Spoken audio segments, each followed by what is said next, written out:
Welcome to my channel. Chicken குழம்பு எப்படி செய்கிறது அப்படிங்கிறத பார்க்க போகிறோம். அதுக்கு ஃபஸ்ட்டு மசாலா ரெடி பண்ணிக்கலாம். தேவையான அளவு வெங்காயம், ஒரு 4 தக்காளி, தேங்காய், கொஞ்சமாக சோம்பு எல்லாத்தையும் போட்டு எண்ணெய் ஊற்றி நல்லா வதக்கி எடுத்து வச்சுக்கோங்க. அதை நல்லா பேஸ்ட் போல் அரைச்சி வச்சுக்கோங்க. அதுக்கப்புறம் தாளிப்புக்கு என்னென்ன அப்படிங்கிறத எடுத்துக்கலாம். 4 பட்டை, ஒரு அரைநாஜிப்பூ, ஒரு ஏலக்காய், கொஞ்சமாக கல்பாசி, ஒரு பிரிஞ்சி இலை, அதுக்கப்புறம் 2 பச்சை மிளகாய் எடுத்து வச்சுருக்கு. நான் வந்து 1 கிலோ சிக்கனுக்கு தான் இன்றைக்கி குழம்பு ரெடி பண்ண போகிறோம்.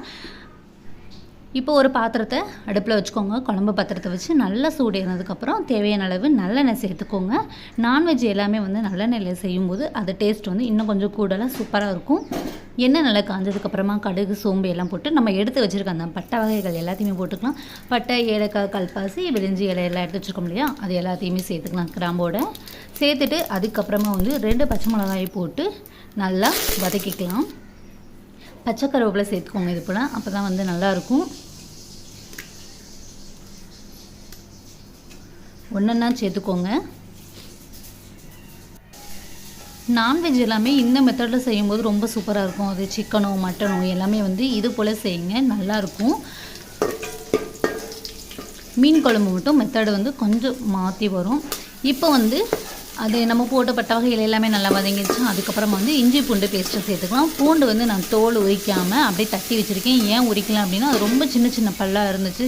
தோல் உரிக்கிறதுக்கு வந்து கொஞ்சம் சிரமமாக இருக்கும். அதனால் அப்படியே தட்டி சேர்த்துக்கிட்டே நல்லா தான் இருக்கும். அப்படியே சேர்த்தாலும் கடையில் நம்ம பிரியாணியெல்லாம் வாங்குறோம்னா அதுக்கெலாம் பாருங்கள், பூண்டு வந்து அப்படியே தோல் உரிக்காமல் அப்படியே தான் தட்டி போட்டு வச்சுருப்பாங்க. டேஸ்ட் வைஸ் வந்து சூப்பராக இருக்கும்.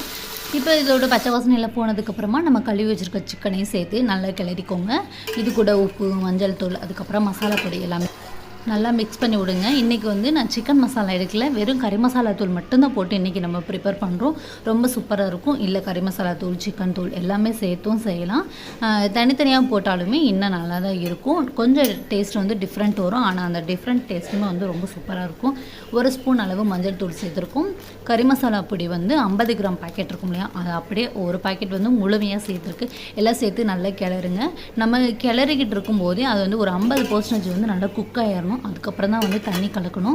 அப்போ தான் வந்து டேஸ்ட் நல்லாயிருக்கும். இல்லை அப்படின்னா அந்த நம்ம குழம்பு தனியாக, கறி தனியாக இருக்க மாதிரி இருக்கும். இப்போ வந்து உப்பு சேர்த்து நல்லா கிண்டிக்கோங்க. இது கூட புதினா தழை வந்து ஒரு 1/2 கைப்பிடி அளவு, 1 கைப்பிடி அளவு மல்லி இலைகளும் சேர்த்து நல்லா மிக்ஸ் பண்ணிக்கோங்க. இப்போ சேர்க்கும் போதே அதோட டேஸ்ட் எல்லாமே வந்து நல்லா கறியில் இறங்கி நல்லா மெஜ்ஜாகி வரும். இப்போ பாருங்கள், அந்த கறியில் இருக்க தண்ணியெல்லாம் வந்து உரத்தில் வந்திருக்கு. ஓரளவு இப்போது 50% வந்து நல்லா குக் ஆகிடுச்சு. முன்னாடியே நம்ம ரெடி பண்ணி வச்சுருக்க சாந்து வந்து சேர்த்துக்கலாம், அதாவது மசாலா.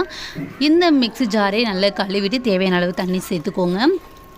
சேர்த்துட்டு உப்பு, காரம் எல்லாமே டெஸ்ட் பண்ணிக்கோங்க. டெஸ்ட் பண்ணிவிட்டு ஒரு 20 நிமிஷம் குக் பண்ணால் ரொம்ப சூப்பரான சிக்கன் குழம்பு ரெடி ஆயிரும். உங்களுக்கு தேவையான அளவு கிரேவி பதம் வச்சுக்கோங்க.